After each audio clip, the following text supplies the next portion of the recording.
مفتی صاحب قرض کے بجائے ہدیہ دیا جائے اور اس پر اضافی رقم لی جائے، یہ بھی سود ہوگا؟ دیکھیں لفظ آپ کچھ بھی استعمال کریں، شریعت میں اعتبار ہوتا ہے کہ ہو کیا رہا ہے، کسی بھی چیز کی روح اس کے اندر ہو کیا رہا ہے، الفاظ کا شریعت اعتبار نہیں کرتی۔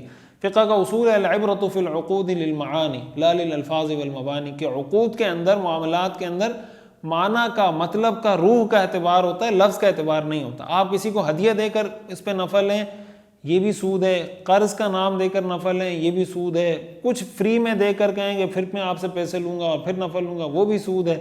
اصل چیز یہ کہ کر آپ کیا رہے ہیں، لہٰذا یہ سود ہے، بالکل حرام ہے۔ کفایت خان صاحب نے پوچھا ہے، سلام مولانا صاحب، مسئلہ یہ ہے کہ نماز باجماعت میں مقتدی کو کس جگہ کھڑا ہونا ہے؟ کھڑا ہونے میں زیادہ ثواب ملتا ہے، امام کے پیچھے یا دائیں یا بائیں طرف؟ دیکھیں زیادہ تو بہتر یہ کہ امام کے دائیں طرف جگہ آپ کو ملے تو اچھا ہے، لیکن صف بنانے کا اصول یہ کہ امام کے پیچھے سے صف بنے گی، ایک پھر دائیں طرف، پھر بائیں طرف، پھر دائیں طرف، پھر بائیں طرف، اس سیٹنگ سے بنے گی۔ تو دائیں طرف بعض اوقات ہی ہوتا ہے کہ صف لمبی ہے تو پھر آپ بائیں طرف کھڑے ہوں، یہ زیادہ بہتر ہے۔ بائیں طرف لمبی ہو رہی ہے تو دائیں طرف کھڑے ہوں، یہ زیادہ بہتر ہے۔ قادر بخش جمالی صاحب نے پوچھا، فرض نماز ختم ہونے کے بعد امام کے ساتھ دعا تک بیٹھنا لازمی ہے یا اپنی دعا مانگ کر اٹھ جائیں، اس میں کون سا عمل صحیح ہے؟ دیکھیں امام کی امامت صرف سلام پھیرنے تک ہے، سلام پھیرنے کے بعد وہ آپ کا امام اور آپ مقتدی نہیں، آپ دعا کریں نہ کریں، اپنی کریں، اس کے ساتھ کریں، آپ بالکل آزاد ہیں۔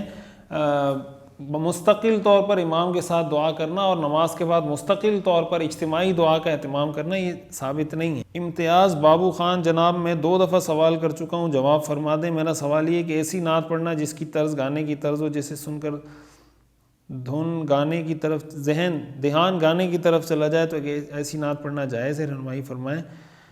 دیکھیں اس طرح گانوں کی سر پر، گانے کی دھن پر، اس کے اسلوب پر نعت پڑھنا یہ ٹھیک نہیں ہے، اس لیے جو نعت خوان حضرات ہیں اس کو اس کی کوشش کرنی چاہیے، اور آپ جب کسی فیلڈ میں کام کر رہے ہوتے ہیں تو پھر اس کو پروفیشنل طریقے سے کریں، آپ اس کی سر سیکھیں، آپ اس کی دھن سیکھیں، آپ اس فن کو سیکھیں کہ کس طرح میں بہتر طریقے سے اچھی سر بنا سکتا ہوں یا اچھے انداز میں اس نعت یا اس نظم کو ڈیلیور کر سکتا ہوں۔ عاجز چغرزئی صاحب نے پوچھا، زبان کی لکنت کا وظیفہ کیا ہے؟ وہ حضرت موسیٰ علیہ السلام کا جو وظیفہ ہے وہ سب سے بہترین وظیفہ ہے، رب اشرح لی صدری ویسر لی امری واحلل عقدۃ من لسانی یفقہوا قولی۔ اس کو کثرت سے ورد کریں اور اللہ تعالیٰ سے مانگیں بھی، اللہ تعالیٰ آپ کی مدد فرمائیں۔